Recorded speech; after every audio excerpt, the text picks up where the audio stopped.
Gente, eu sou meio tradiça. Agora eu sou meio tradiça. Graças e paz.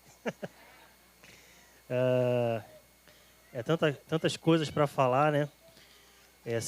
Primeiro queria agradecer o grupo de louvor, né? Um período de adoração de canções muito profundo, né? Essa oração, né? Que eles faziam ali no começo, aquela frase, eu te amar, como é do Anderson, né? Como que é mesmo? Não, é aquela, é outra. Isso, te quero mais que tudo, né? Isso aí fez parte da nossa, né? Até hoje eu escuto bastante, tem uma playlist ali no Spotify, né? Só com os proibidão, né? E assim, quando cantavam, eu me lembrava, eu não vou me apresentar depois, mas deixa eu ficar à vontade aqui um pouco. Eu me lembrava de um filme. Tem um autor cristão, pouca gente escuta, eu sempre incentivo, escuta não, vê os filmes, que é Terrence Malick, e ele tem um livro chamado Uma Vida Oculta. E esse filme é um filme que basicamente ele fala sobre... Para mim, a mensagem que eu tiro daquele filme é assim, depois que você encontra com Jesus, tudo que vem na sua vida vai lutar contra você para que você chegue no final e você não possa dizer, Jesus, eu te amo ainda. Né? E eu me lembro do Brennan Manning, um autor, que ele falava assim, naquele dia o Senhor Jesus vai te encontrar e só vai fazer uma pergunta. Você me amou até o fim? Né? Então todas as lutas, né? Porque assim, a gente não controla, irmãos, a gente não controla o que vai acontecer na nossa vida. Né? Recentemente, um grupo de amigos recebeu uma notícia, né, difícil. Né? Na nossa vida, pode vir assim, amanhã você pode ganhar a Mega Sena. Mas a história das nossas vidas é assim, que vai passando os anos e vão vindo... E tem dias difíceis, o dia mau. E a gente não controla isso. A gente controla, mas uma coisa a gente controla. Uma coisa a gente decide. O que a gente devolve para Deus. Isso nunca sai da sua mão. Nunca sai do seu poder de decidir. Né? E a gente falava muito, te amo como fosse... te amo a cada dia como se fosse o último. Né? E aí na década passada, olha que negócio de velha, né? Década passada. Na década passada nós juntávamos um grupo de amigos e tal, no movimento que eu fazia parte, a gente falava muito assim, amar até o fim. Né? Amar até o fim. E aí a gente falava muito sobre batismo de sofrimento, né? E tem uma teologia do sofrimento, assim, apesar de que é pouco desenvolvida, mas existe todo um ensino. E o cristianismo, ele histórico, ele ressignifica o sofrimento. Né? O sofrimento ele tem um significado antes do cristianismo e pós-cristianismo. Né? Então, assim, esse amar até o fim, decidir amar o Senhor até o fim, independente das circunstâncias, né? Nesse ponto, o assembleano ele é muito bom, porque as pregações dele são assim, né? Está passando pela prova, dá glória a Deus. Né? Então, é nesse sentido. Irmãos, eu sou o Jorge Anderson, vou tentar resumir aqui um pouco da minha trajetória. Né? E hoje eu congrego lá em Niterói, na Igreja Congregacional de Niterói. Né? Passei uma temporada no Rio Grande do Sul. Como o Léo falou, eu escrevi um texto, eu e um amigo, e a gente foi muito surpreso, ficou muito surpreendido, porque esse texto alcançou, né, lugares onde a gente nem imaginava. Né? Então teve uma circulação muito boa. Acredito, hoje a gente faz um levantamento ali, umas 10 mil cópias. Assim. E muita gente plantou a igreja, né, assim, plantou, pelo menos fundamentou o início da sua comunidade com um texto que a gente produziu. Né? Então muita gente me conheceu nesse período, né? Assim, aí foi quando eu comecei a conhecer mais gente. Assim, hoje é muito simbólico, irmãos, porque assim, e aí eu acho que mistura um pouco da nossa história, né, Léo? Vocês chamam ele de Léo, Pastor Léo, Leonardo? Leozinho. Leozinho de Guadalupe. Né? E, assim, depois de um hiato ministerial, assim, por uma série de processos, até de cura e tal, hoje eu volto a falar numa comunidade e eu já estava enrolando o Leozinho, estava enrolando o Léo aqui, porque ele já tinha combinado em dezembro do ano passado, aí eu cancelei, né?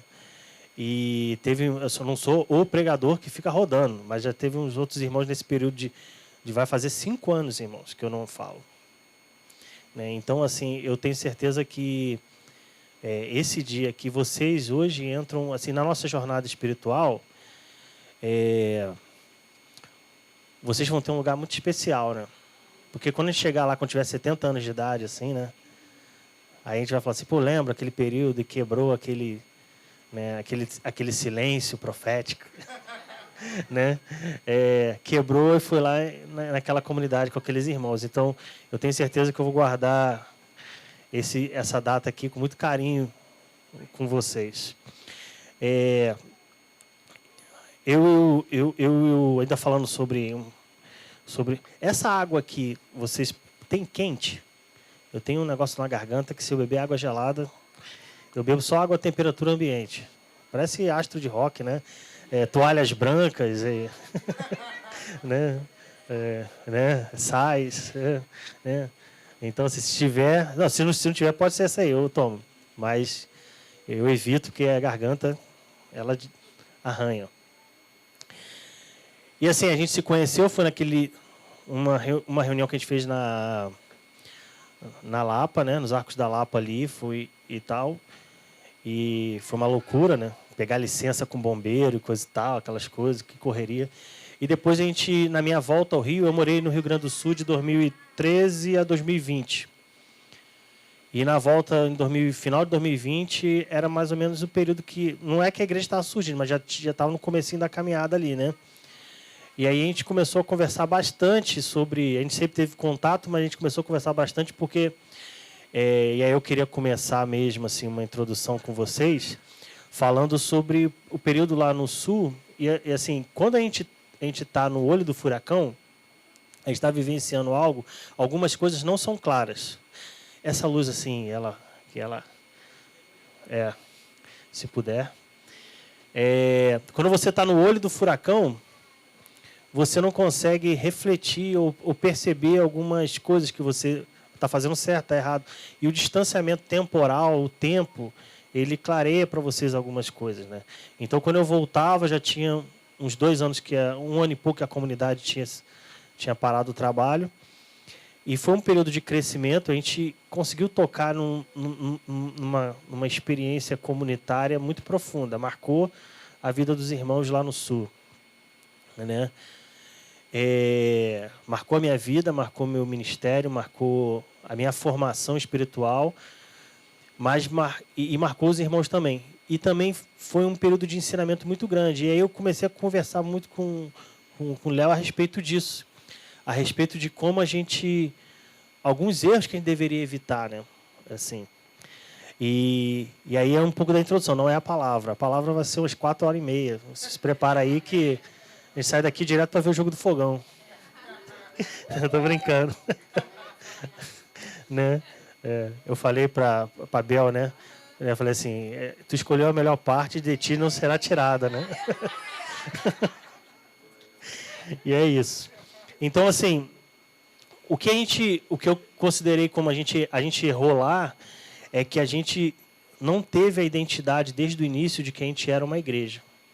Isso é bem comum em comunidades que são dedicadas ao movimento de oração, né? Vocês são integrados ali dentro de uma rede de igrejas, né, que são co-irmanadas, assim, que participam, acreditam no movimento de oração, da Laus Perene, oração perpétua, o movimento de oração muito baseado com o que aconteceu recentemente em Kansas, né?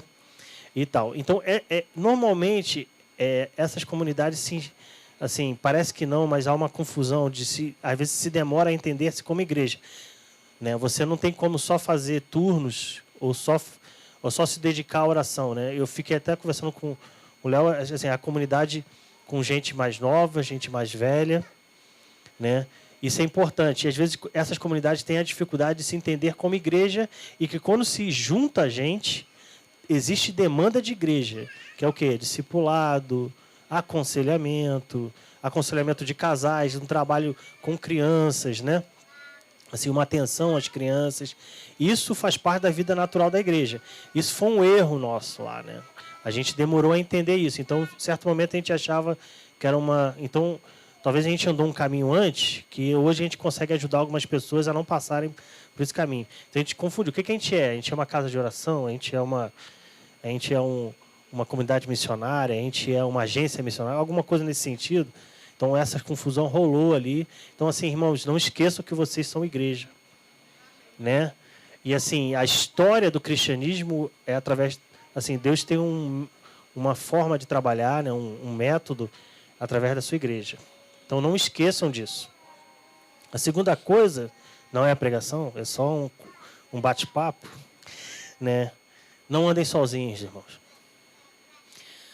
E eu estendo não só os contatos dentro da rede de irmãos que pensam como vocês, porque um erro muito comum em comunidade profética é que a gente fala para um nicho, né? Para um segmento de igreja que a nossa linguagem é muito própria, né? Então, existem coisas que a gente canta aqui que faz muito sentido para a gente.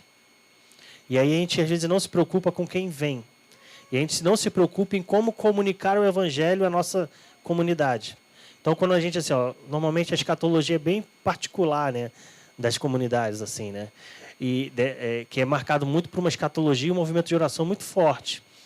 E aí a gente canta muito essas coisas e a gente, às vezes, não se preocupa em perceber se aquelas pessoas que estão visitando a gente entendem o contexto. Porque no imaginário geral, a escatologia normalmente é diferente, né? Assim, então, essa preocupação. E, nesse sentido, a humildade da gente de servir a nossa região. E se relacionar não só com a comunidade profética e tal, assim, mas com batista, assembleiano, né? Eu sei que é difícil, eu sei que às vezes tem até resistência, de certa maneira, mas da nossa parte tem que ter uma disposição de estar juntos, né? Uma disposição de servir, né? Uma disposição de servir a comunidade, de se integrar à realidade aqui de Guadalupe, né? Eu sou de Bangu, né? Hoje eu moro em Niterói, mas eu sou de Bangu. Então, essa é a segunda coisa. E outra coisa, assim, que eu vejo muito em pastor, muito na igreja, é essa ambição, no bom sentido, de vamos chegar a um lugar, né? Então, às vezes, a gente está nessa ambição de que vamos chegar num lugar, a gente perde de vista... Assim, a gente trabalha muito com a utopia, tá entendendo? Um dia vamos ser uma comunidade tal, X, tal, tal, tal. E, às vezes, a gente perde a grandeza, a maravilha do que é hoje, né? De amar uns aos outros, se curtir, de ser uma comunidade, tipo assim, cara, que a galera gosta de estar junto, de cultivar a relação. Então, às vezes, nessa ambição, e aí não me lembro que no começo a gente conversava muito, o Léo falava assim, Léo, tipo, às vezes a gente tem porque quando a gente tem uma comunidade dedicada às escrituras e uma dedicação à piedade cristã, de buscar o Senhor de forma séria, a gente caminha numa linha tênue entre você ser piedoso e ser legalista, né? Então, às vezes, a gente às vezes não entende o irmão que está chegando, que, né, tem os seus processos. Então, ser uma comunidade que se ame uns aos outros, né? Que se ame uns aos outros. Então, é bem isso. Então, é isso que eu queria comentar com vocês a respeito, né, do que o Senhor... do que eu acho que alguns conselhos principais aqui sobre você. Terminou a palavra, vamos orar, acabou. Né? Vamos lá. Gente, assim, depois eu vou abrir o texto e tal, porque hoje tem uma coisa que as pessoas pensam assim, cara, não abrir o texto não é bíblico. Só que tem gente que abre o texto e não usa nada do texto. E pega o texto e distorce mesmo. Né? Recentemente eu vi um irmão que abriu o Deuteronômio 28 e ele pegou ali e usou para falar assim, ó, Deus te fez um homem de sucesso e tal, e você tem que ser rico e tal, tal, tal. E ele pegou o Deuteronômio 28 e aplicou aquilo ali. Eu falei assim, que malabarismo, né? Teológico, lógico, que ele fez para chegar naquele ponto. Cara, o que é ser igreja? Né? Então, assim, qual é a preocupação? Pô, longe de mim, né? Pô, propor para você, isso é a igreja. Mas, assim, a gente precisa parar para pensar que a gente vive um tipo de sociedade que as instituições estão sendo questionadas. Né? Isso é muito parte da pós-modernidade. Então, existe um questionamento que é muito típico do nosso tempo, né? E as instituições estão muito nisso, né?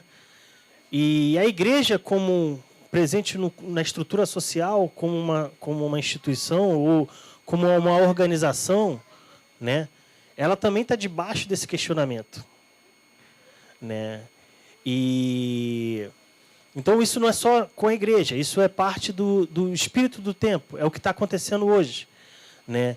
Há um grande questionamento. Você pega aí a Primavera Árabe, é um questionamento das instituições estabelecidas, né? Então você tem instituições que foram estabelecidas e estão sendo questionadas, governos que estão caindo e coisa e tal. Isso é muito presente no nosso tempo. Você vê as manifestações de 2013, você vê a própria família. Tipo assim, não estou dizendo que, né, as novas estruturas de família que estão surgindo, assim, defendendo ou não defendendo isso. O que você tem que ter em mente é que há um movimento, há um questionar no que está colocado, há um questionamento no que está colocado como estrutura social. E, nesse sentido, a igreja é profundamente questionada. Né? Eu me lembro de uma missionária da Jocum, que ela falava assim, ela dizia assim, nunca se teve tantos cristãos evangélicos. Se você for pensar evangélico, o nosso número ele nunca foi tão grande. Se você pensar em cristãos evangélicos, católicos, se você até, né, admitir espíritas, né, nesse compêndio todo aí, né, você vai ver que é um número ainda muito grande da massa de brasileiros. Só que você vai ver que, contraditoriamente a isso, você vai ver que os índices de desenvolvimento humano, não vou entrar nem no IDH, mas você vai pegar assim, violência, Rio de Janeiro, né? Nível de corrupção das instituições. Eles vão na contramão disso. Então você tem uma instituição. Então, assim, isso na sociedade civil, a igreja se tornou um lugar muito questionável. Porque, querendo ou não, é questionável porque quando a gente olha para a sociedade, a gente não vê no reflexo da sociedade uma melhoria do tamanho de crente que está se tornando o Brasil. Né? Está cada vez um país mais evangélico, mas a gente não melhora no nível de corrupção. Tu vai ver a classificação de países mais corruptos, a gente não melhora as nossas posições. E é contraditório. Então a gente vive numa época que ela é uma época que se questiona as instituições. Né? Se questiona qualquer tipo de organização. A própria pós-modernidade é um pouco isso. Você vai pegar, eu sou estudante de filosofia, você vai pegar a filosofia e você vai ver que as próprias narrativas elas são questionáveis hoje. Né?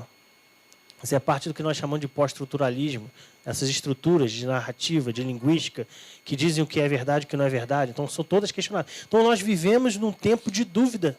As pessoas duvidam muito. Né? E, nesse sentido, o que é ser igreja? E aí, o que eu acho, assim, ao mesmo tempo que a gente questiona o que é ser igreja, a gente precisa entender que nós somos parte de um mundo que a gente lê a igreja a partir dos nossos olhos, a partir do contexto que a gente está vivendo. Então, a gente uma sociedade, um Estado moderna, né, com instituições organizadas, em que quando você enxerga na Bíblia a eclésia, faz muito sentido para a gente. Porque a ideia de Estado que nós temos aqui é muito à base da ideia de Estado do grego. Né? O Estado onde tem participação popular e tal, as pessoas falam e tal. Então, esse termo eclésia... Deixa eu controlar o tempo aqui. Né? Dão esse tempo, porque daqui a pouco eu vou ficar à vontade. Quando eu ficar à vontade, aí tu deixa que eu vou ficar falando aqui. Daqui a pouco eu vou falar, não, o Botafogo de 89, né, Maurício fez o gol e tal. Né? Então, assim, se tu... vamos lá. Então, assim, a gente precisa entender que a forma como nós entendemos igreja hoje está debaixo de uma forma que nós pensamos em sociedade hoje, porque a nossa formação cultural, ninguém está isento. A gente está num tempo, esse tempo, ele tem alguma... Você absorve porque você faz parte dessa sociedade. Então, a forma de pensar da sociedade é até a forma como você lê a Escritura. E não existe leitura isenta. Toda leitura passa... Por isso que eu gosto muito do McGrath. Alistair McGrath, como teólogo, ele vai falar assim, a teologia também é um desenvolvimento histórico. Né? É uma leitura histórica. Não estou dizendo que... Isso não é relativismo, irmão. Entende? Não estou falando que hoje pode isso, pode aquilo. Não é isso. O que ele está dizendo assim, que a teologia como campo do saber, ela não fica isenta, irmãos, ao que está acontecendo no mundo. Entende? Ela não fica isenta. Você pega a teologia da libertação, aí o cara fala assim, mas o cara está falando aí de misturar política com religião. Só que você precisa entender que tinha um sul-americano que estava passando fome. E aí os caras começam a se perguntar assim, não, nós temos uma igreja que tem uma influência teológica muito europeia. Nós precisamos pensar a Bíblia e ver um pouco a questão porque o nosso contexto é que tem gente que está passando fome. Então a gente está falando de coisas muito profundas e no final das contas tem gente lá na comunidade que não tem o que comer. E como que é o pensamento de Deus sobre isso? Então essas reflexões vão criando teologia. Está entendendo? Então o campo do saber, assim, é muito nesse sentido. Então o que a gente pensa como igreja está muito debaixo daquilo que a gente está sujeito como pensamento hoje. Só que é o que eu queria te falar. Quando assim, a gente lê o grego, Mateus 16, 18... né? Pedro, tu és pedra, sobre essa pedra edificarei a minha igreja. Ainda não abri o texto, não é nem esse texto. Para pensar. Quando a gente traduz ali do grego, é eclésia, não é? Mas Jesus falava grego? Provavelmente o termo que Jesus usou é algo muito próximo a carral. E aí é isso que muda. E assim... Então, nossa ideia de pensar igreja hoje, não estou dizendo, e não é um discurso anti-institucional, entenda, assim, eu tenho muito cuidado para falar isso. Não é um discurso anti-institucional dizer, só que a nossa forma de pensar igreja hoje, que grande parte dos nossos líderes pensam a partir de um mecanismo mental que foi formado em pensar a sociedade como organização social, estrutura social, né, uma organização. Então, a gente pensa a igreja como uma instituição, no sentido... E aí eu não estou dizendo que a igreja não seja isso, não possa ser isso. É que, essencialmente, a igreja não é isso. Está entendendo? A igreja pode ter uma estrutura, uma organização, ela está lançada no mundo, hoje ela tem uma legislação, tem um CNPJ, ok. Mas a igreja, essencialmente, não foi chamada... Porque... O eclésia dos gregos é um termo para... E a gente precisa entender que é aí que eu estou tentando traçar para você. Na nossa formação como Estado hoje, Estado moderno, o que acontece ali em mais ou menos 1500, coisa e tal? Você tem a Reforma Protestante, você tem ali... você tem os movimentos que estão acontecendo culturais ali. E tem o renascentismo. O que é o renascentismo? É a busca do humanismo, que é o quê? Um retorno aos gregos. Então, a nossa formação moderna de Lutero para cá, vamos considerar assim, esse recorte histórico, né? E é isso que vai formar ali um pouco mais tarde, 2, 3 séculos depois, a ideia de Estado moderno que Rousseau vai escrever. Eu estou falando de filosofia na igreja, cara. Isso é loucura. Mas você vai entender. A forma como nós pensamos igreja está debaixo de uma forma de pensar muito grega. Então, a eclésia faz muito sentido para a gente. Né? A eclésia é o quê? Era uma reunião na praça, era uma reunião tipo... É como a eclésia seria a Assembleia a Câmara de Vereadores do Rio. Basicamente, essa é a ideia. Só que quando Jesus usa o termo... Quando ele fala para Paulo, provavelmente ele não usou eclésia. Eclésia era uma... Quando vai traduzir para o grego, eles pegam um termo que mais se aproximava da ideia de que Jesus falou e aplicam. Só que provavelmente Jesus usou um termo muito mais próximo de carral, que é do Antigo Testamento. E carral muda. Apesar de também ser uma assembleia, é uma assembleia no sentido de... Está muito mais ligado, carral, ele está muito mais ligado. Jesus falou assim, Pedro, tu és pedra, sobre a minha pedra edificarei o meu carral. A ideia ali é que eu vou edificar o meu povo. Está muito mais próximo de etnia. Está entendendo? Então, muito mais próximo de formação de um povo. Então, assim, igreja não é... Assim, não estou dizendo que a igreja não possa ser uma instituição, repito. Mas a igreja muito mais é um projeto de Deus de um novo povo. Está entendendo? E aí, se você parar para pensar assim, cara, se a igreja é um povo, assim, aí faz a leitura da Bíblia a partir dessa concepção.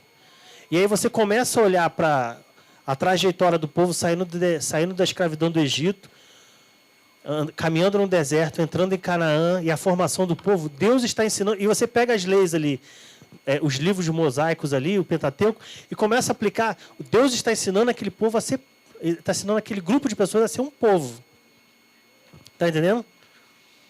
E aí, nesse sentido, irmãos, que a gente precisa recuperar...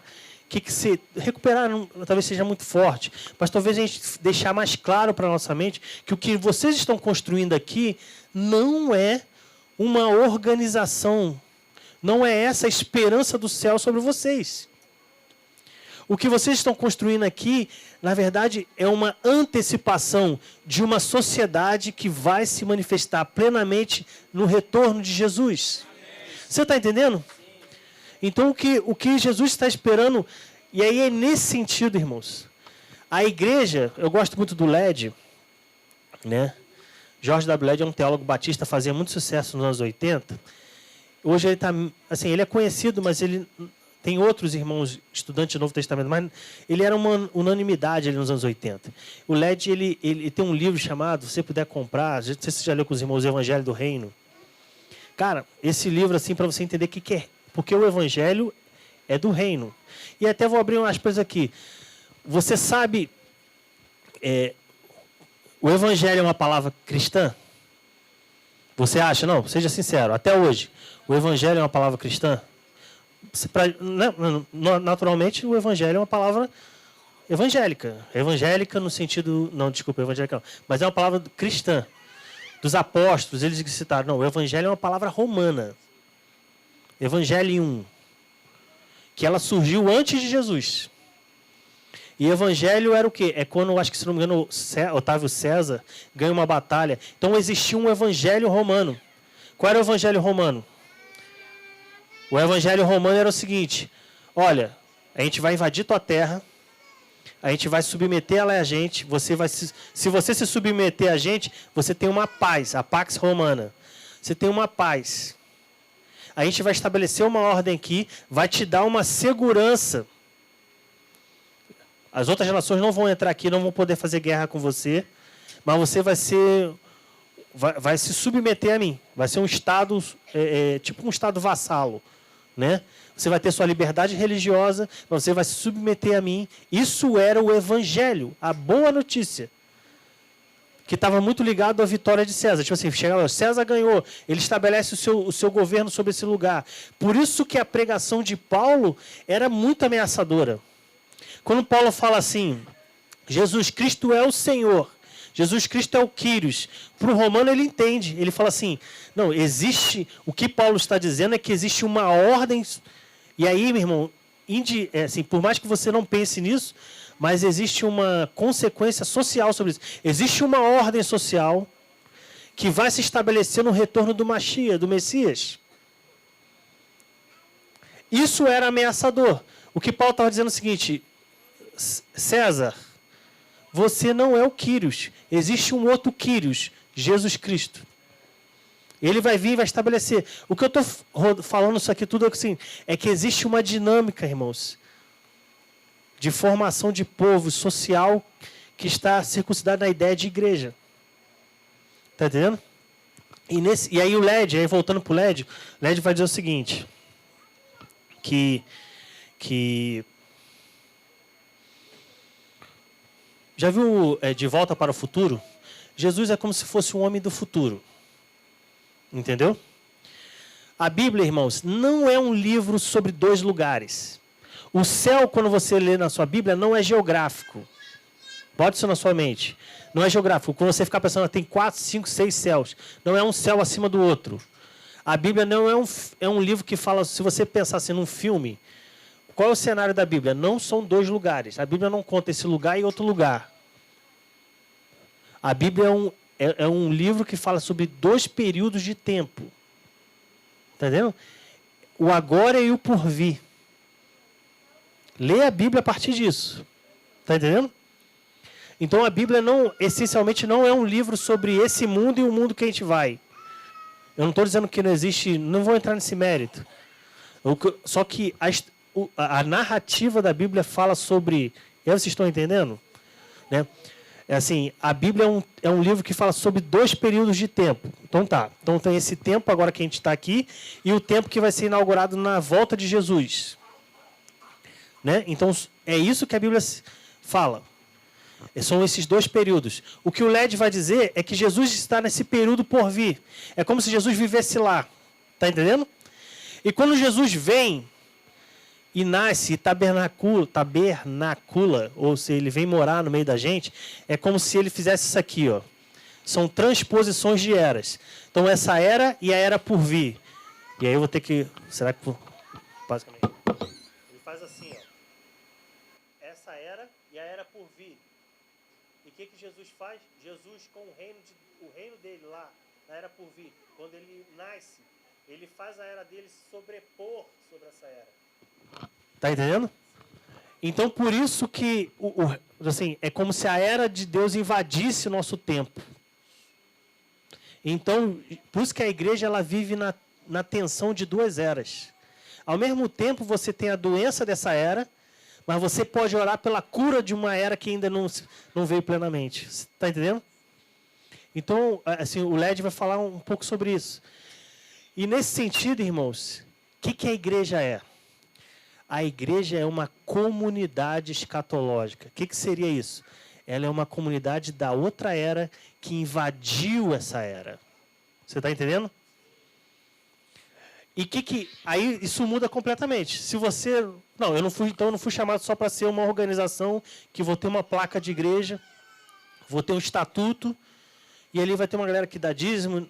É mais do que isso. Na verdade, a intenção, quando Jesus fala assim, Pedro, tu és pedra, sobre essa pedra edificarei o meu carral. A ideia que está por trás é que eu estou formando o meu povo. Esse meu povo pertence a partir da minha vida. Esse povo pertence a um outro tempo. Mas eu coloco eles nesse tempo. Para que eles apontem para uma realidade que vai se manifestar quando eu voltar. Isso está contido que nós entendemos sobre testemunho. O que é testemunho? É você testemunhar, antecipar. A igreja é uma comunidade de antecipação. Ela manifesta no tempo de hoje uma estrutura social que vai se manifestar no reino vindouro. Você está entendendo? Aí, essa é a sua vocação, irmãos. O que Deus está esperando não é outra coisa. É que vocês sejam um povo que manifeste nesse tempo os poderes do reino vindouro. Você está entendendo? Então, isso muda completamente. Parece que é a mesma coisa. Mas quando você entende isso, você entende qual é o seu papel, o que você deve fazer como igreja e o que você não deve fazer como igreja.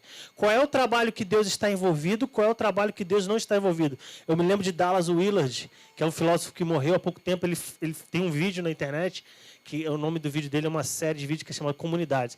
Ele fala, o que nós fazemos hoje com a igreja é muito mais um desenvolvimento histórico do que aquilo que Deus nos mandou fazer. Porque isso tem que orientar a nossa ação no mundo. Nós somos uma comunidade do escatom. Nós somos uma comunidade da era por vir. E assim, a Bíblia, eu falei para vocês, ela tem um pano de fundo, ela tem um cenário, 2 tempos. Mas a Bíblia é história. de dois grupos sociais, de duas propostas de sociedade. Você sabia? Que é muito a ideia de Babilônia e Egito e Babilônia, mas muito mais a Babilônia, porque ela começa de Gênesis e vai até Apocalipse. E a ideia da cidade de Deus. Por isso que Abraão, pai da fé, era um homem que buscava uma cidade cujo edificador é. Abraão esperava a manifestação de um povo que o próprio Deus edificou para ele. Está entendendo? É isso que é a nossa vocação como igreja. E assim, a igreja é uma comunidade escatológica. Então, assim, a gente precisa ter muito claro na nossa mente que existe uma esperança de Deus.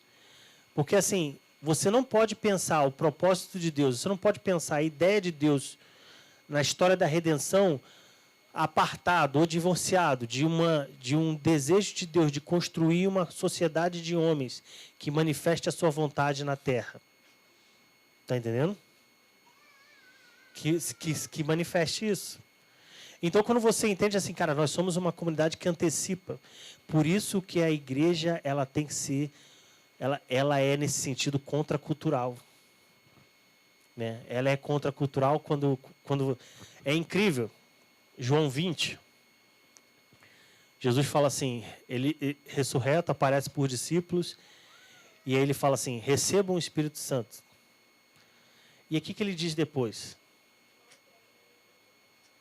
Ele diz assim, recebam o Espírito Santo e perdoem-se. Sabe por quê? E não é no jeito que a gente pensa, né? Assim, muitas vezes a gente pensa assim, e perdoem-se no sentido de,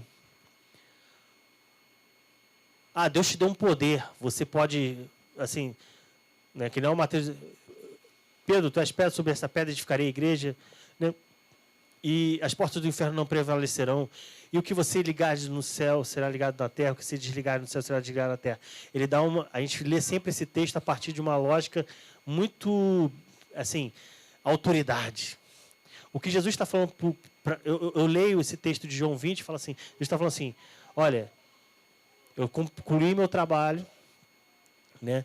Estou dando meu espírito para vocês e dizendo para vocês, eu te dou um poder. Que poder é esse? O maior poder, uma comunidade que pode se reconciliar. Num mundo que não perdoa. Num mundo que é cruel. Está entendendo? Eu me lembro tem um livro do Gorman, que ele fala sobre Apocalipse. Ele fala assim, porque o livro de Apocalipse é um livro de imagens, né? E ele fala assim, é interessante que você vê tá muito clara a mensagem. Você vê um trono, e no trono você vê um cordeiro. Fala do tipo de forma como Deus reina. Humilde e servo. Está entendendo? Então, assim, irmãos, quando a gente olha para Jesus, e a gente olha, a igreja foi chamada para ser um tipo de sociedade que a sociedade não viu. Está entendendo, irmão?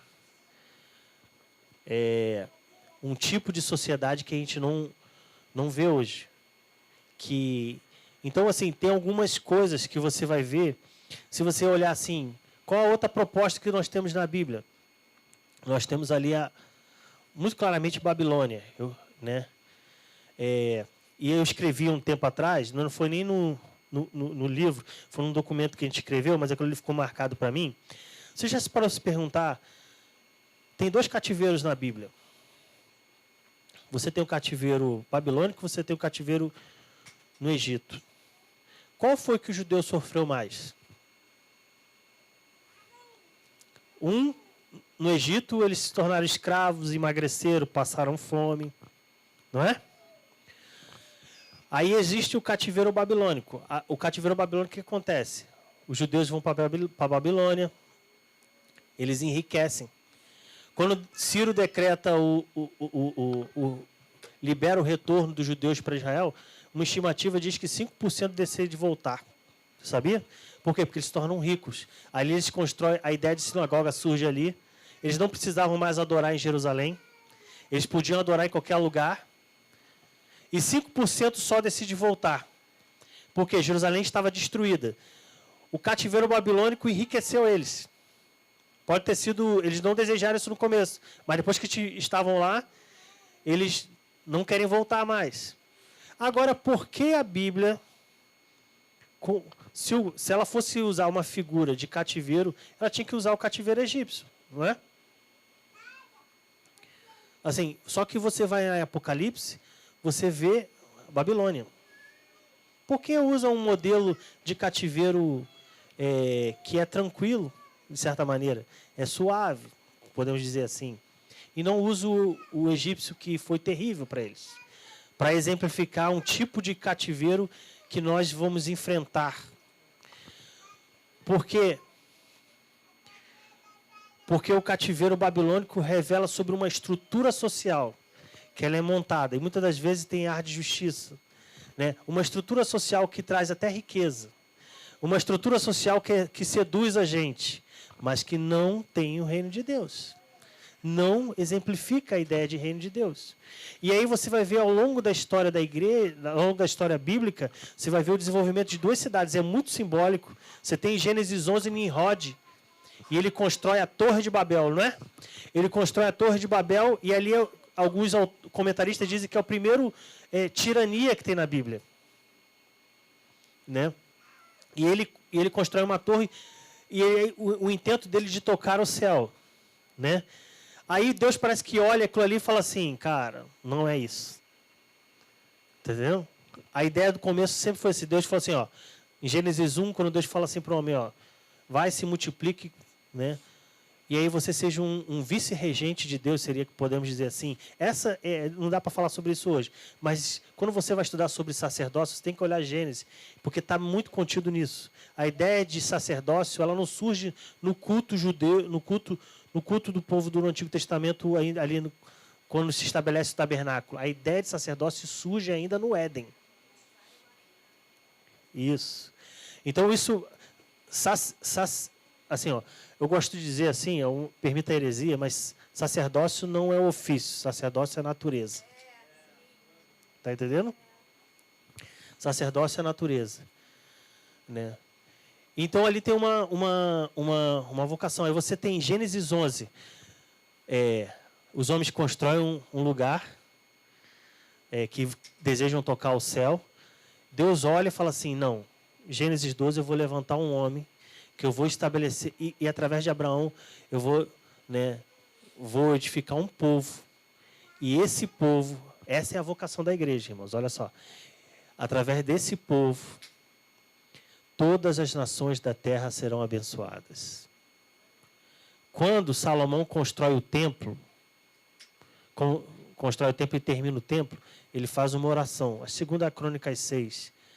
Todos que entrarem nesse templo, judeu ou não, que orar, Deus vai responder. Suas orações serão ouvidas. O que ele está retomando ali? A ideia de sacerdócio lá em Abraão. Está entendendo? Aí, o que eu estou querendo dizer é o seguinte, é que a história da Bíblia, aí voltando, é a história de dois grupos sociais. Você tem a Babilônia, que representa uma cidade, que aí tem os valores que a gente vai falar aqui, e aí você vai ver, à medida que eu falar, você vai enxergar o que tem aí no mundo. Né?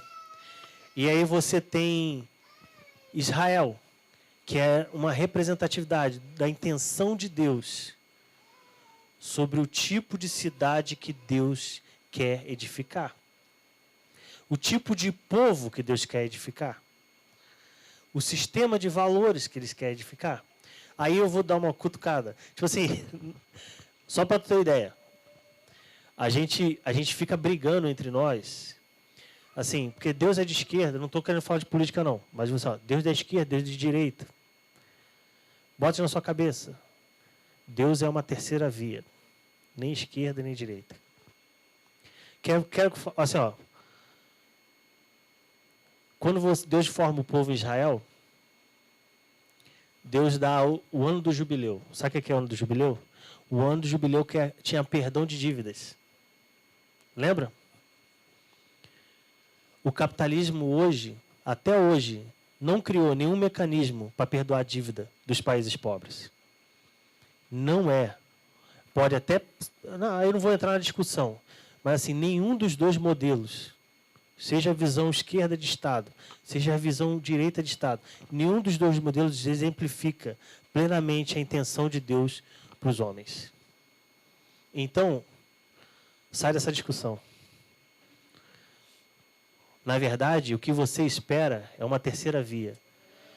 Tipo assim, o que eu espero, irmãos? Não é o representante A ou o representante B. O que eu espero é a cidade, cujo edificador é Deus. A cidade que desce do alto. Está entendendo? Então, vamos lá. Em Gênesis 11, Nimrod, né? Nimrod, eu falei em inglês agora. Né? Nimrod. E aí, em Gênesis 12, você tem... ali, Deus chama Abraão. Começa ali a história do povo de Israel. Né? Isso está muito... E isso vai se desenvolvendo, irmãos, ao longo da história. Aí você tem, depois, o cativeiro babilônico, assim, o povo da Babilônia que destrói Israel. Então você tem... e aí isso vai chegar em até Apocalipse, que a Babilônia representa um sistema social, uma ideia de povo que usa de alguns princípios que são anticristãs. Né? E aí deixa eu abrir aqui, eu vou embaralhando a pregação. Tipo... Talvez você alguém não tenha falado isso com você. Vou fazer uma pergunta. Por que, assim, na igreja de Atos, primeiro você tem que ter em mente que em Atos dos Apóstolos, ali você lê como uma igreja só. Existiam igrejas ali. Você tem pelo menos 3 igrejas que hoje os estudantes lá, eles dizem. Você tem a comunidade de Jerusalém, ela tinha uma característica muito próxima ao templo, né? Ali na pessoa do apóstolo Tiago e tal. Né? Você tinha as comunidades missionárias de Paulo, tinha outra característica, eram judeus de ascendência helenista no princípio, mas depois vem os gentios mesmo. Mas o Paulo ele viajava, ia nas sinagogas, pregava, ganhava e começava uma comunidade. Você tem ali. E você tem a comunidade, para mim, que é a que eu mais curto, que as comunidades de João, chamadas comunidades joaninas. E cada uma tinha uma característica. A de Jerusalém, ela era muito próxima do templo. Né? E ela só vai romper com o templo após a perseguição. No começo, os apóstolos continuavam indo na sinagoga, participando do templo de Jerusalém e tal, né, das reuniões ali da religião judaica. Eles eram uma seita do judaísmo. Tem as comunidades de Paulo. Né? E você tem as comunidades de João, que para mim, João e aí você tem um autor chamado Raymond Brown, ele fala o seguinte, que na verdade as epístolas são defesas daquela comunidade sobre o modo de enxergar o evangelho. Basicamente é isso. Então quando você lê a primeira, segunda, terceira epístola de João, você vai ver João falando só uma coisa. Ele vai falar assim, ame ao Senhor e ame ao outro. Ame ao Senhor e ame ao outro. A ênfase na relação humilde, simples de uma comunidade em amor. Né? E é isso. Mas não é nem muito sobre isso que eu queria falar. E Paulo fala, os apóstolos ali em Atos, eles vendiam e tinham tudo em comum, não é? Então eles vendiam, tinham tudo em comum e tal, mas isso era uma realidade muito da igreja de Jerusalém. Você não vai ver essa exigência em Paulo. Paulo dá até ordem para os Tessalonicenses para continuar trabalhando. Né? E assim, não existia assim, não tem claro essa ideia de que essa estrutura de organização, como assim, com uma comunidade que todo mundo vendia e tinha tudo em comum, isso é muito presente na igreja de Jerusalém. E aí eu faço uma dedução, mas eu já li sobre isso. Assim, para os apóstolos, eles estavam recomeçando Israel. É como se eles estivessem voltando a viver no deserto. Está entendendo?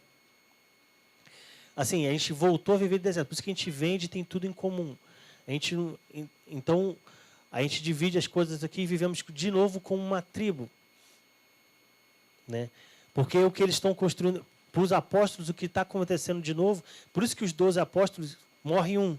Vamos colocar outro lugar, é muito simbólico, representa as 12 tribos. A ideia ali é muito clara para eles. É que, na verdade, Jesus não estava falando para eles sobre uma nova religião ou uma nova instituição. Estava falando sobre a formação de um povo. E nisso está contida a ideia de nova criação. Está entendendo? Então, assim, o que está muito claro ali para eles é que o que o Senhor está fazendo é a formação de um povo ali. Né? Então, vamos voltar. Voltando para Babel, Babilônia... E a cidade de Deus. A Babilônia tem umas coisas, Léo, que assim, tem alguns princípios. A Babilônia, quando você vai estudar ela, a Babilônia representa um tipo de sociedade, um tipo de povo que explora a criação. Né? A relação que você vai ver em Gênesis 3 é uma relação de exploração. Então, quando a gente olha hoje para a nossa sociedade, você vai ver... Né? Assim, quando você vê os caras, Elon Musk, esses caras assim, estudando para ir para Marte, é porque eles chegaram à conclusão, isso através de cálculos matemáticos, que chegar que uma hora que essa Terra não vai mais dar condição de a gente viver aqui. Por quê? Porque a relação que nós temos com a Terra é uma relação de exploração. E não de cultivar e guardar. Né? Então, assim, essa é uma característica da Babilônia. A segunda característica da Babilônia, assim, essa coisa da tirania, né? A Babilônia é uma comunidade de tirania, de domínio sobre as pessoas. A violência e a injustiça. Cara, existe uma teologia da justiça. Uma coisa que eu não consigo entender é a igreja. E eu me lembro de uma frase do ACC, que ele fala o seguinte, assim, ele, mais ou menos ele diz assim, me preocupa uma igreja que não sofre pela injustiça. Nós vemos a nossa estrutura social formada aqui e a gente vê padrões de injustiça sendo reverberados todos os nossos dias. E nós, como comunidade, não conseguimos... Cara, nós, como igreja no mundo, nós não somos voz profética para denunciar a injustiça. Quando você vê um morador de rua... Claro que é um problema complexo, mas quando você vê uma estrutura social que ela é injusta e produz injustiça, qual a sua atitude? Será que você vê, quando você vê tipo assim, o assassinato de várias pessoas, ou você vê um genocídio, uma situação assim, será que você dobra o seu joelho e você ora assim, cara, não é essa a ideia de Deus para um povo? Será que você pensa nisso? Será que você fala assim, cara, não é essa a ideia? Será que você se compadece? Porque essa estrutura de justiça, irmão, desde que Caim matou Abel, e aí Jesus vai retomar isso. O que Jesus fala em Mateus 23? Ele vai dizer assim, Jerusalém, Jerusalém, quantas vezes quis te juntar como uma galinha junto os seus pintinhos, mas você mata os meus profetas. O primeiro profeta na Bíblia, profeta canônico, é Amós, que escreve texto. Amós é chamado de o profeta da justiça. Amós estabelece um esboço, irmãos, que todos os outros vão retomar. Todos os outros profetas vão retomar o discurso. Jesus usa o esboço de Amós para fazer o seu discurso, muitas das vezes. É porque a gente não estuda profetismo. Quando você vai estudar a história dos profetas, a forma como eles operam, como eles enxergam. E essa ideia de que o profeta fala o futuro, isso é uma parada assim, é uma coisa assim, não é que está errada, mas esse não é o ofício do profeta. O profeta, ele entende o coração de Deus, enxerga o seu presente e diz, não era isso que Deus queria. Está entendendo? Não era essa a vontade de Deus para esse lugar. Não é assim.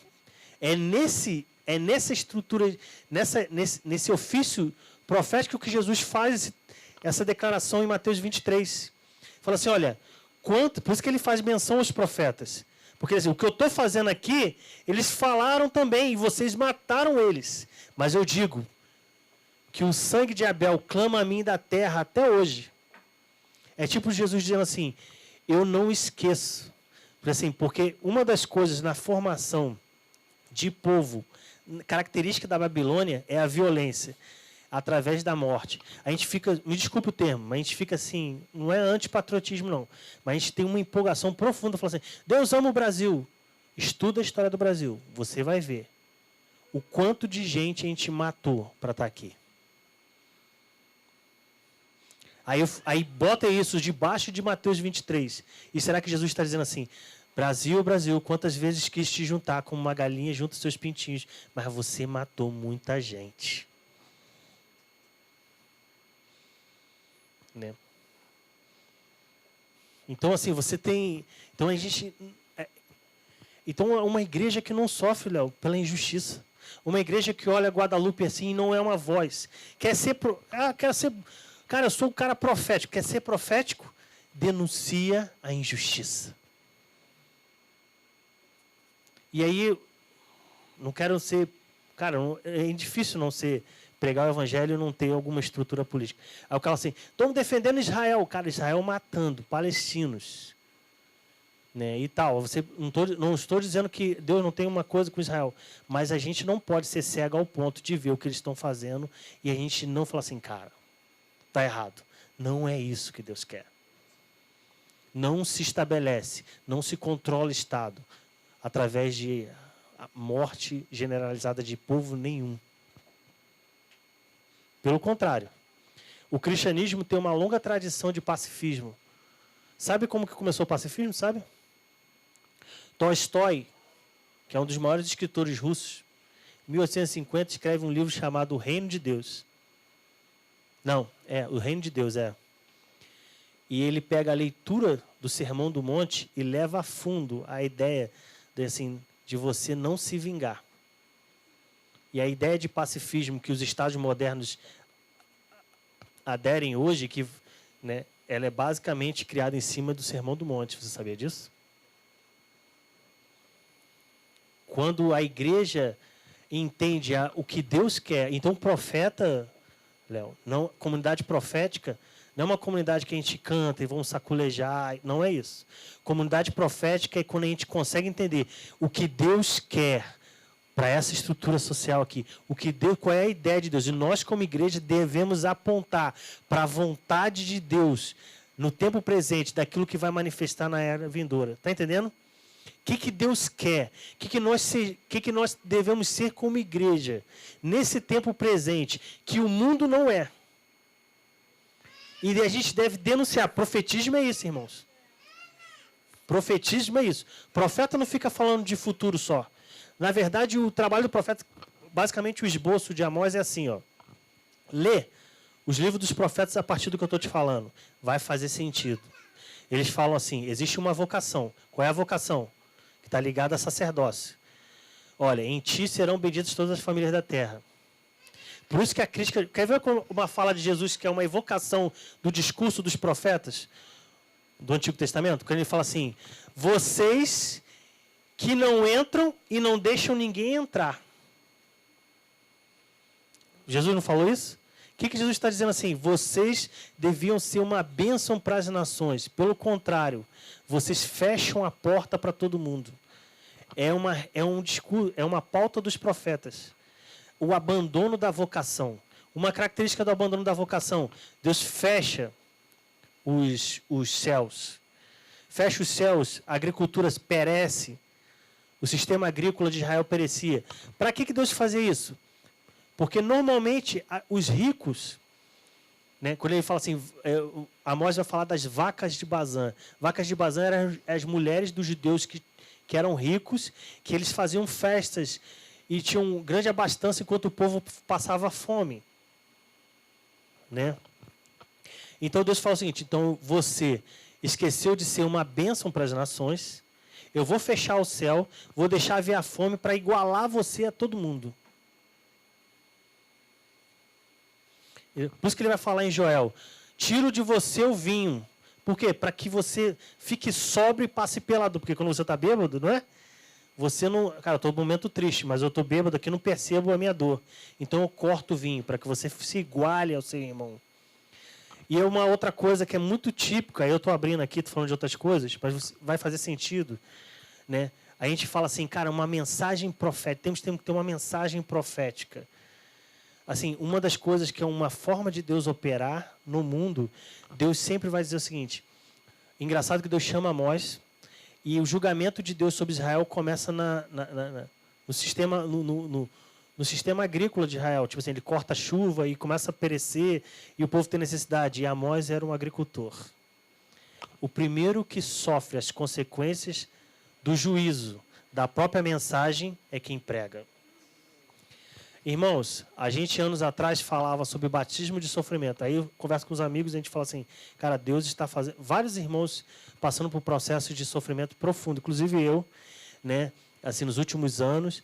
E assim, nas nossas conversas a gente fala assim, cara, o que a gente falou, Deus está fazendo a gente... Por isso que tem aquela coisa de Ezequiel, a tua palavra era tipo assim, era doce, a tua mensagem doce como mel. Quando vinha para o estômago ficava pesado. João, quando vai anunciar, a mesma coisa. Na minha boca é doce como mel, mas no estômago é pesado. Quando você se apropria daquilo que Deus dá, se torna pesado, irmãos. Tá entendendo? Então, tipo assim, uma igreja que não sofre, tipo assim, não sofre pela injustiça, é uma igreja que não está, assim, não é profética, no sentido de que, assim, cara, não entendeu o coração de Deus quando Deus olha para o mundo. Por quê? Porque essa é a característica de Babel, irmãos. Um sistema injusto que perdura injustiça, traz morte, oprime, mata a gente. Então, assim, voltando aqui, não sei se estou abrindo muito, se estão entendendo, mas vamos lá, estão entendendo o que estou falando? Então, assim, na pauta dos profetas, eu não ia falar sobre isso. A pauta dos profetas, a primeira é isso. Você abandonou a vocação. Então eu fecho o céu, vou trazer o juízo. E aí ele fala assim, não, você abandonou a vocação. Qual o maior sinal na Bíblia de que um povo abandonou a vocação? Você sabe? Quem se arrisca? O maior sinal, irmãos, é quando você esqueceu o órfão e a viúva. Está entendendo? Porque é assim, ó, quando a gente lê Malaquias e pega aquele negócio do texto Trazeis todos os dízimos à casa do tesouro, para que haja mantimento na minha casa. A gente pega aquilo ali para ficar falando que a gente tem que dar dízimo, porque senão vai ser amaldiçoado, coisa e tal. O texto que ele está querendo dizer ali, não estou dizendo que seja errado você... Porque indiretamente, quando o cara traz o dízimo, a sua contribuição, se tem dízimo, se é só oferta, não sei. Diretamente ele ajuda a comunidade. Porque ali em Israel não existia sistema de proteção ao órfão e à viúva. Eles ficavam abandonados. Se ele não fosse resgatado pelo irmão, a viúva, se não fosse resgatada pelo seu cunhado, ela ficava à mercê da sociedade, não podia, virava um morador de rua. Ele é um pedinte. Então, quando o povo dava no templo, diretamente ele estava garantindo ao órfão e à viúva o que comer. Então, quando Deus está falando para eles assim, trazei todos os dízimos à casa de Deus para que haja mantimento na minha casa. E quando ele fala assim, fazei prova de mim, ele não está falando assim, faz prova de mim que eu vou te dar, não. Ele está falando assim, faz prova de mim, eu não te sustento todo dia, pô. Não é que eu vou te dar se você me dá. Eu já não te sustento, por que você não está com... Quando você não dá, você diz que não confia. Mas não sou eu que te sustento. É isso que o texto está dizendo ali. Né? O texto está dizendo sobre isso. Então, assim, o sistema de uma igreja que não se importa com o órfão e com a viúva. Está entendendo? Cara, assim, ó, não vou entrar nesse tempo, soteriologia. A gente não pode dizer assim... Eu até estava conversando com um irmão, falando assim, a gente não pode chegar para um homossexual e dizer para ele assim, você continua na tua prática, você vai para o céu. A gente não pode. Nenhum pastor pode falar isso. Assim, sendo responsável com as escrituras, você não pode garantir. Mas você também não pode garantir que não vai ser salvo. Você literalmente não pode garantir. Isso nem cabe a você garantir. Agora, a gente atura fofoqueiro, a gente atura gente que compra e não paga. Agora a gente não cria ambiente para receber esse tipo de gente. Só que as minorias, irmão, as minorias, é o órfão e a viúva. Cara, uma comunidade com drag queen, será que você aguentaria conviver? Ou a gente vive aqui num nicho de gente igual? Desculpe o termo, muitas igrejas são homoafetivas. Sabe o que é homoafetiva? Amar o igual. Gente que veste a mesma roupa, gente que escuta a mesma música, gente que tem os mesmos valores. Será que a gente quer ser uma comunidade que aceita o diferente e cria neles um lugar seguro que eles possam adorar o Senhor? E será que o seu amor é até o fim de falar assim, se você passar a vida toda e não mudar, eu vou te amar até o final? Será que a gente é assim? Eu fico profundamente angustiado, irmãos, de a gente na igreja, tipo assim, a gente não consegue fazer cócegas no mundo. Eu gosto de, tipo assim, cara, assim, quando eu vejo assim, cara, apareceu um homossexual. E normalmente quando aparece alguém diferente, aí as igrejas falam assim, reúnem e falam assim, gente, vamos reunir aqui, ó. Tem um cara aí na igreja que é assim, cuidado com os filhos de vocês, andar perto dele, não se mistura, que vai dar ruim.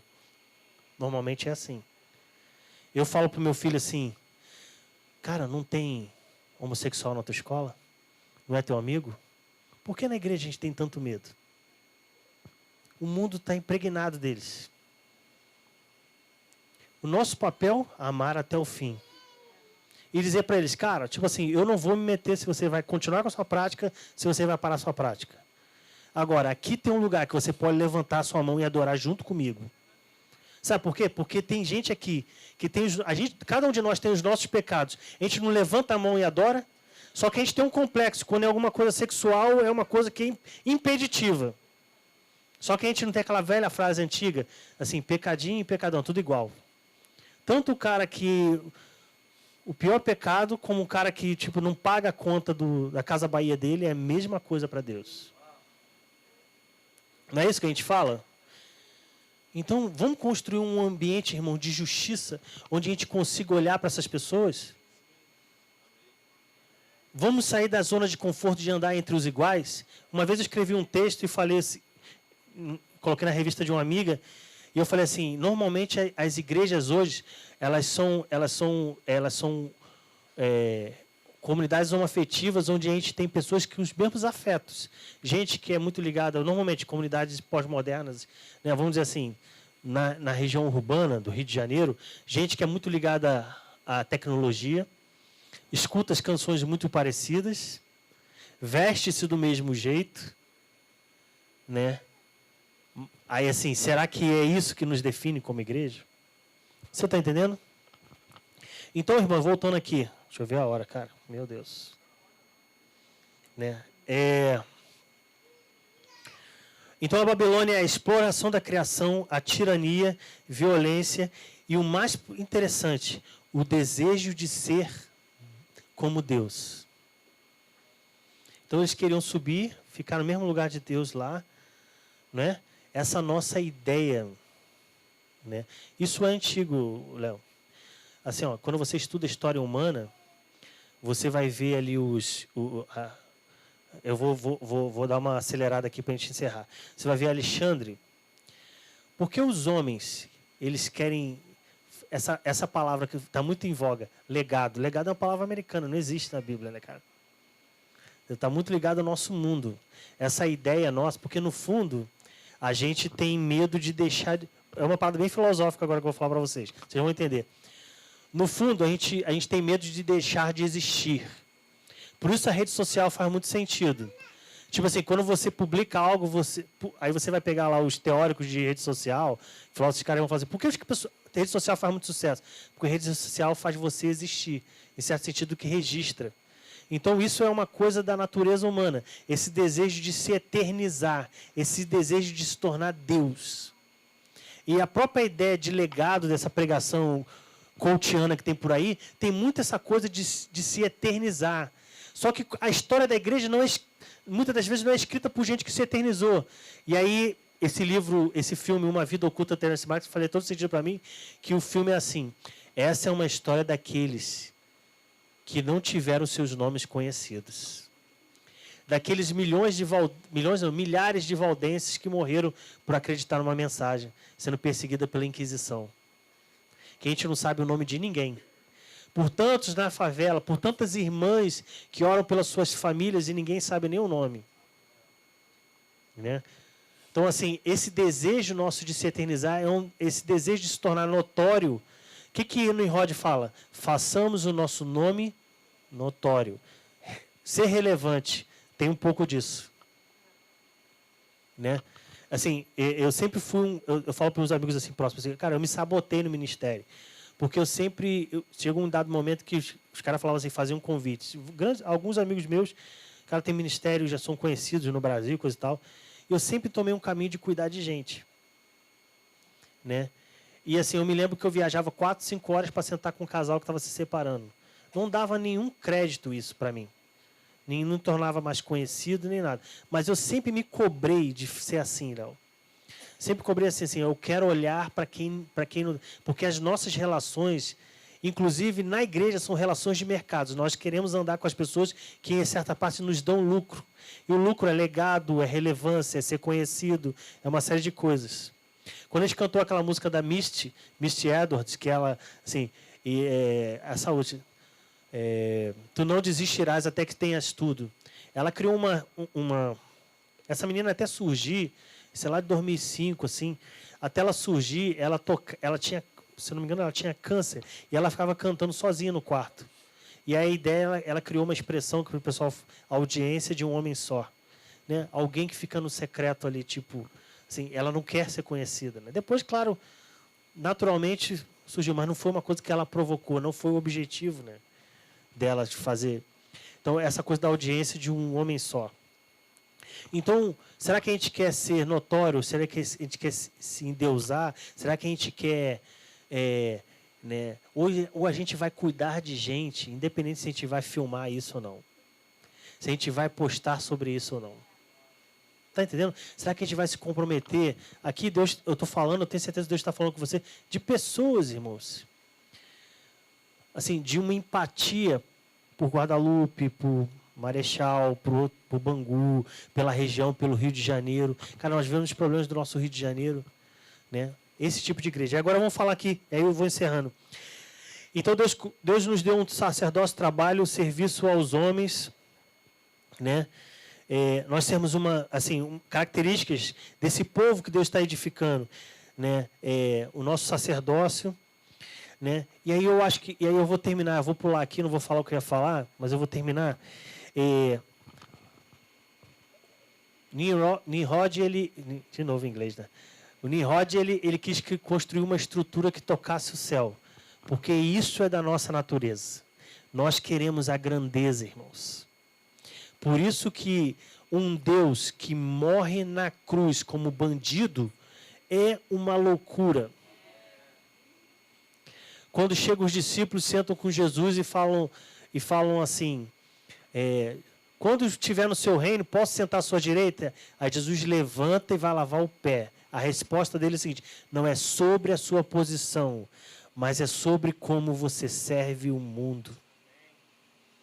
Né? E aí agora, aí não vão brigar comigo, o cara não leu texto nenhum. Aí, vamos ver aqui. O texto que baseia tudo que eu estou falando é quando Jesus ora, a oração sacerdotal, quando ele entrega os discípulos, fala, concluí minha missão e tal, e tem uma expressão assim, assim como tu me enviaste ao mundo, também eu os enviei ao mundo. Né? Como Deus nos envia ao mundo, irmãos? Está entendendo? Que tipo de comunidade que nós seremos ao mundo? Cara, igrejas se multiplicam todos os dias. Não é isso que Deus está fazendo. Deixa eu te falar uma coisa. Deus não está plantando igrejas. Deus está edificando um povo. Está entendendo? Deus edifica um povo. E esse povo tem características. Ele é contracultural. Ele briga com os valores que dominam nesse mundo. Ele se revolta com os valores que dominam nesse mundo. Ele fica inquieto com a falta de justiça desse mundo. Esse povo olha para as minorias desse mundo não para julgar, mas falar assim, olha, eu não sei, eu não posso garantir como vai ser naquele dia, eu não posso falar você vai ser salvo ou não, mas eu posso dizer, aqui tem um ambiente que nós vamos te amar até o fim. Que tipo de povo Deus está edificando? Né? Deus não está plantando igrejas, Deus está edificando um povo. E aí, eu estou terminando. Nimrod edifica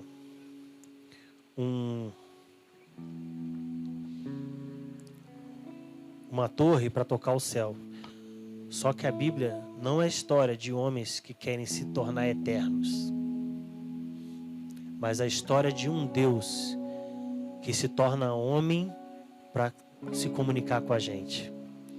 Então Deus faz o seguinte, ele fala para Moisés, Moisés, constrói um lugar onde eu possa morar. Depois ele fala para Davi, Davi, faz um tabernáculo onde eu possa morar. Depois ele fala para Salomão. Salomão termina o templo, consagra, o que diz lá? Que a presença de Deus vem sobre o lugar. Depois no Novo Testamento, Deus diz que o seu filho tabernaculou entre nós. Ele morou entre nós. Né? Jesus sobe. E aí, no Pentecostes, você sabia que os homens, numa linguagem só, tentaram subir ao céu?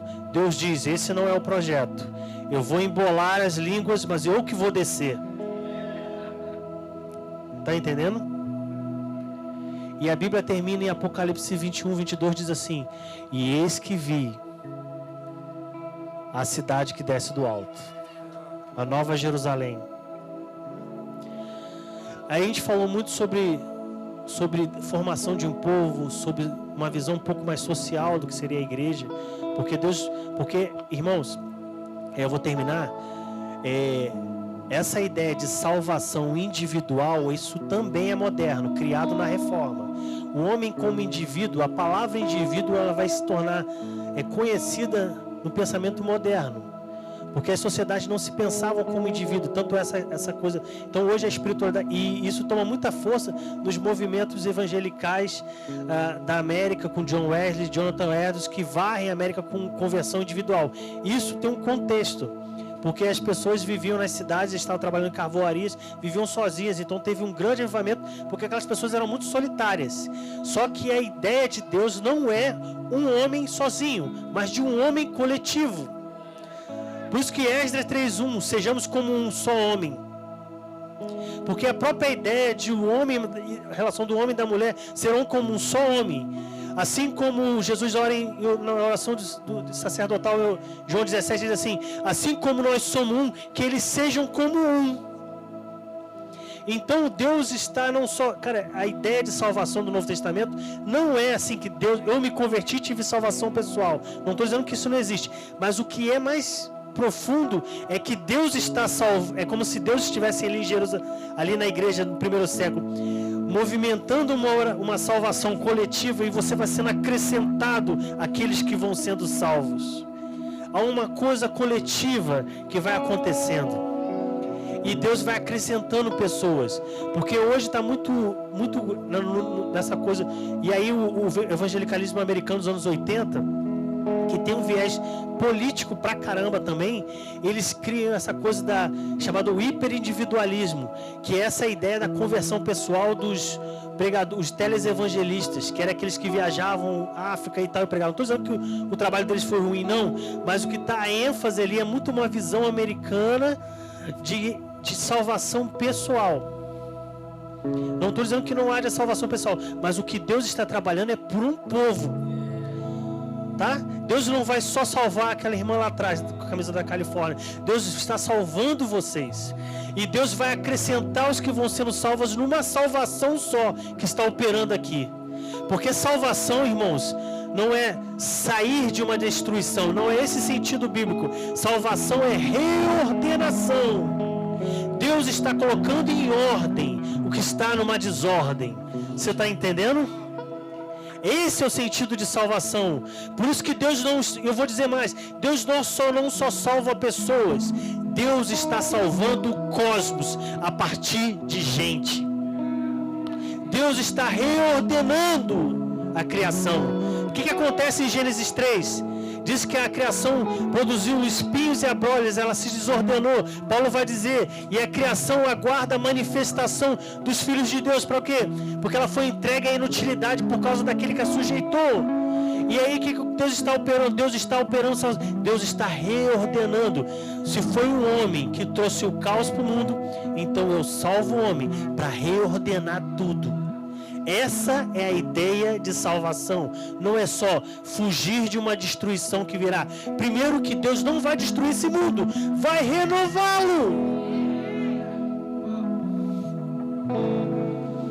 Entende? Agora tem um tipo de gente, irmãos, que constrói uma realidade social. Um tipo de gente que constrói uma realidade social que é o tipo de gente que Deus está edificando como povo. E aí eu queria olhar para uma cena, né? Davi era um homem segundo os sentimentos de Deus, segundo o coração de Deus. Eu gosto da expressão segundo os sentimentos, segundo o sentimento que Deus tinha sobre Davi. Deus tinha sentimentos sobre Davi. Agora o Davi, ele era uma tragédia.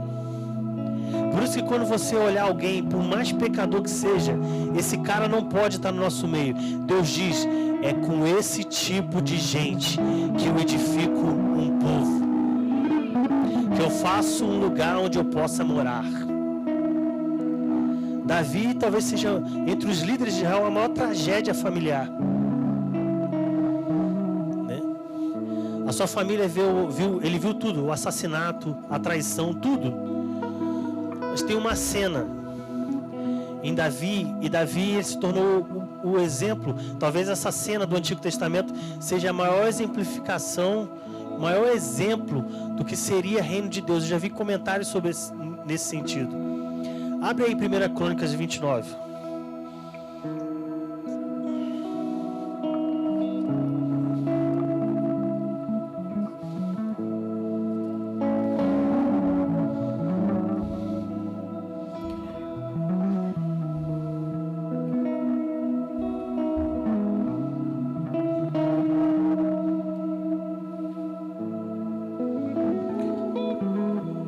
Davi, e aí eu acho sensacional, porque assim, eu termino.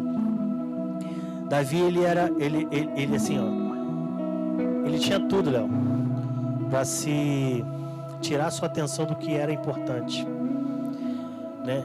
Ele era alguém simples, que se torna um grande rei, riquíssimo. Ele ajuda Israel a conquistar o seu território, né? Israel consolida o seu território em Davi, né? Só que o desejo de Davi e a relação dele, cara, lê os salmos de Davi, a relação que, cara, é uma coisa sensacional. Você pega os salmos e vai lendo, você vai ver a relação visceral que Davi tinha com Deus e aquele desejo profundo de Deus. É espetacular. E Davi, assim, é incrível. E eu acho que é um exemplo para nós, irmãos, de não se distrair.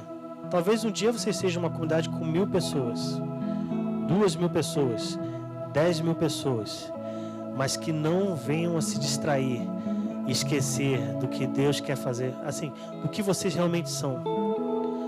Tipo assim, o que nós somos, o que realmente importa pra gente.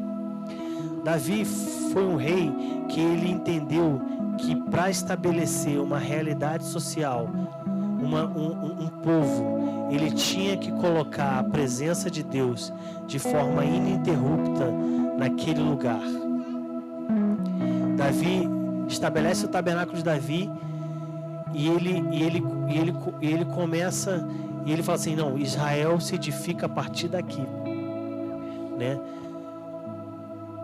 Ele não abria mão do que ele estava construindo com o seu exército fosse respaldado por uma presença que era buscada 24 horas por dia através do serviço que ele criou. E essa obsessão de Davi, e aí ele recebe aquela promessa, assim, ó, você não vai edificar. Ele tinha um dado momento, ele fala assim, olha, eu moro numa casa de fino acabamento, mas o meu Senhor não tem onde morar. Não é? E aí aquele desejo, aquela obsessão de Davi, e aí ele chega e aí Deus dá a profecia para que Salomão ia construir o templo. E aí você para, aí o que eu quero fazer, aí imagina a cena, você rico, você aposentado, lá ganhando seu dinheiro em desembargador, morando em Ipanema, de frente pro negócio, mas em dado momento você fala assim, olha, eu cheguei até aqui, vivi tantas coisas tremendas, e agora nesse final da minha vida eu vou fazer o seguinte, vamos construir um lugar para Deus, porque tudo isso aqui não me faz esquecer o meu grande desejo, é construir um lugar onde Deus possa morar, e a partir disso um lugar, uma região, um povo vai ser edificado. Entendeu? E aí ele fala assim, de tudo que eu tenho eu vou dar. Aí vamos ler aqui, 1 Crônicas 29. Disse mais o rei Davi a toda a congregação, Salomão, meu filho, o único a quem Deus escolheu é ainda moço e tenro, e esta obra é grande, porque não é palácio para homem, senão para o Senhor Deus. Eu, pois, com todas as minhas forças já tenho preparado para a casa do meu Deus, ouro para as obras de ouro, prata para as de prata, e cobre para as de cobre, e ferro para as de ferro, e madeira para as de madeiras, e pedras sardônicas e as de engaste, e pedras de ornato e obra de embutido, e toda sorte de pedras preciosas e pedras marmóreas em abundância. E ainda, de minha própria vontade para a casa do meu Deus, o ouro e prata particular. Que tenho demais eu dou para a casa do meu Deus, afora tudo quanto eu tenho preparado para a casa do santuário. Aí ele vai falando, aí as pessoas vão vendo. Davi fala assim, olha, de tudo que eu conquistei, chega agora no final da vida, eu não esqueci. Eu dou tudo para a construção de um lugar que Deus vai morar. Entendeu? E os que se acharam com pedras preciosas, aí ele vai falar, e aí o povo de Israel vê. E deram para você, então, os chefes dos pais, os príncipes das tribos de Israel, os capitães dos milhares, das centenas, e até os capitães da obra do rei voluntariamente contribuíram. E deram para o serviço da casa de Deus 5.000 talentos de ouro, 10.000 dracmas, e 10.000 talentos de prata, e 18.000 talentos de cobre, e 100.000 talentos de ferro. E os que se acharam com pedras preciosas as deram para o tesouro da casa do Senhor, na mão de Jeiel, o gersonista. E o povo se alegrou do que deram voluntariamente. Aí, para mim, essa é a expressão mais bonita do Antigo Testamento. E para mim isso aqui é o grande exemplo do que seria uma antecipação do reino de Deus. E diz assim, ó, porque com coração perfeito voluntariamente deram ao Senhor, e também o rei Davi se alegrou. Tem uma versão que diz assim, porque se achou ali um povo de coração perfeito, deram voluntariamente ao Senhor. Sabe, que tipo de gente Deus edifica um povo que manifesta um tipo de sociedade da época que vai vir? Um homem segundo os sentimentos de Deus. Esse homem segundo os sentimentos de Deus dá todos os seus tesouros, tem um coração perfeito, para que se edifique um lugar onde Deus vai morar. Porque o projeto de Deus para um povo, para uma sociedade, para uma cidade, é uma sociedade em que Ele more com eles. Você está entendendo? Vamos ficar de pé.